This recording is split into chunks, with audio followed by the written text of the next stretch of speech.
"Get out of my house. And don't ever come back. You mean nothing now." The words didn't just echo, they struck. I was still holding the black dress I wore to my father's funeral when my sister slammed the door in my face. No hesitation. No pause. Just erased. "Hi. My name is Althea Rowe, and 3 days ago, I buried my father. And somehow I lost my home the same week." The driveway still smelled like fresh rain as I stood there, suitcase in hand, staring at the house I grew up in. The porch light flickered, the same one Dad always forgot to fix. Now it belonged to her. My older sister, the one who didn't even cry at the funeral. Dad left everything to me, she had said earlier, arms folded like a verdict had already been signed.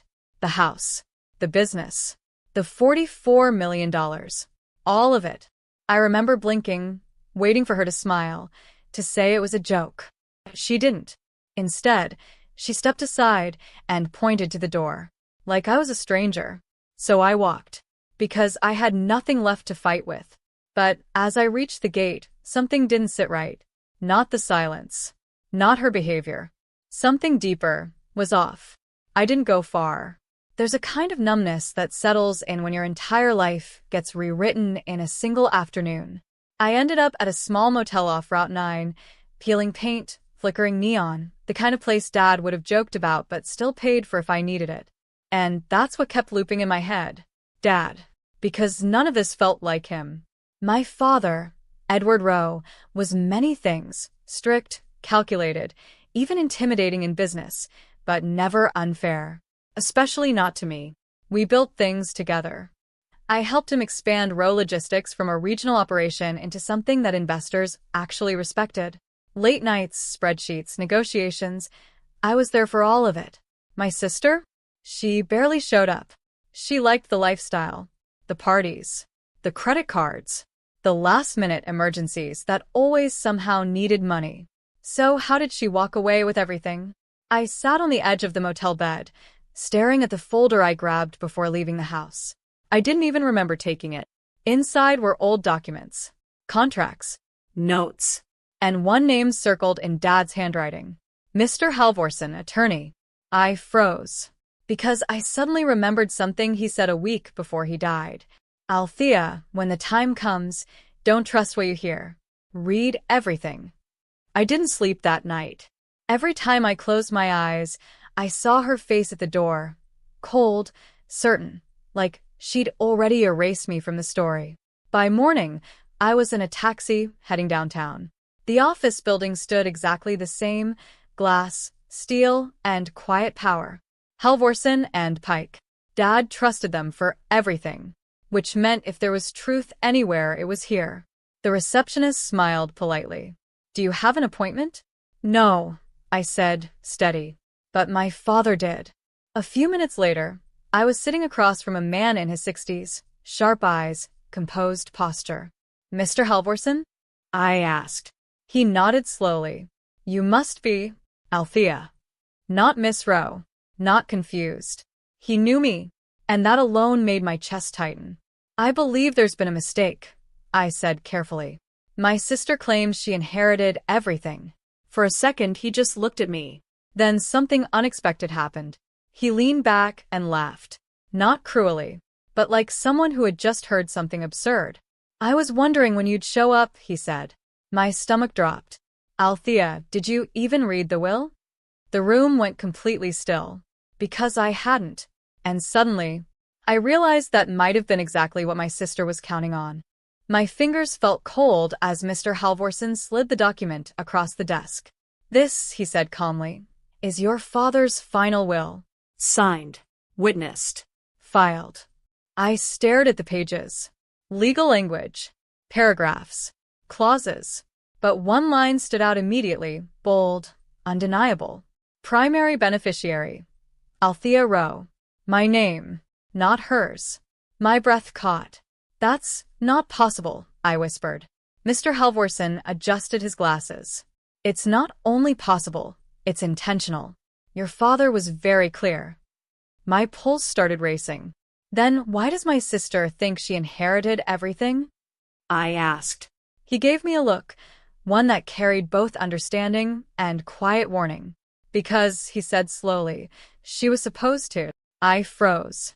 What? There's a conditional clause, he continued, tapping the page. Your sister was granted temporary control of the estate, under one condition. I leaned forward, heart pounding. What condition? He met my eyes.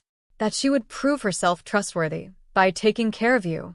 The silence that followed was suffocating. Because, in that moment, everything snapped into place. The cruelty, the speed, the eviction. This wasn't just betrayal. She had failed a test she didn't even realize she was being watched for. And I had just passed. I didn't react immediately. I just sat there, staring at the page, letting it settle. My sister didn't just betray me. She disqualified herself. Mr. Halvorson folded his hands. Your father anticipated conflict. That's why he structured it this way. Control was never ownership. A slow breath left my chest. For the first time since the funeral, I wasn't confused anymore. I was clear. What happens now? I asked. He didn't hesitate. Now we verify the condition has been violated. Once confirmed, the entire estate transfers to you, fully and permanently. I nodded. Then I asked the only thing that mattered. What do you need from me? Proof, he said simply. And suddenly, I had plenty. The voice recording from the driveway, her telling me I meant nothing. The security camera footage from the house exterior. The text she sent afterward. Don't come back. This is my house now. Each one felt like a blade when I first read them. Now, they were evidence. I stood up slowly, gathering the documents. Because something inside me had shifted. The pain was still there. But underneath it, something sharper had formed. Not anger. Not revenge. Precision. And this time, I wasn't walking away. 3 days later, I stood right back where she threw me out. Only this time, I wasn't alone. A black car pulled up behind me. Mr. Halvorson stepped out first, followed by 2 men in suits and a uniformed officer. The porch light flickered again. Funny how some things don't change. Ready? He asked quietly. I nodded. He knocked. Footsteps. Fast. Confident. The door swung open. And there she was. Same expression. Same arrogance. Until she saw who I brought with me. What is this? She snapped, eyes darting between us. Mr. Halvorson stepped forward, calm as ever. Good afternoon. We're here regarding the estate of Edward Rowe. Her posture stiffened. I already told her it's mine. Yes, he said evenly. Temporarily. Silence. Then he handed her the document. You failed the condition. Her hands trembled as she read. No, that's not. It is, he interrupted. You are required to provide care and residence to your sister. Instead, you removed her from the property. Her face drained of color. You've forfeited everything. The words landed like thunder. And for the first time, she looked at me not with superiority, but fear. No, you can't do this. Her voice cracked in a way I had never heard before.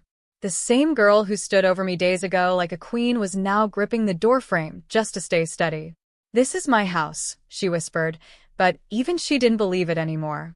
Mr. Halvorson didn't raise his voice. He didn't need to. It was never yours. The officer stepped forward slightly. Not aggressive, just present. Enough to make reality sink in. She turned to me then, really looked at me. Not through me. Not above me. At me. Althea, please, she said, her tone shifting fast, desperation bleeding through every word. We can fix this. I didn't know. I thought. You thought I didn't matter, I said quietly. That hit harder than anything else. Her eyes filled instantly. I was scared. Everything happened so fast. You showed me exactly who you are. I cut in. Calm. Steady. And that calm terrified her more than anger ever could. Mr. Halvorson closed the folder. Miss, you'll need to vacate the property. The silence that followed wasn't loud. It was hollow, because she finally understood. She had destroyed herself. She didn't leave right away. People like her never do.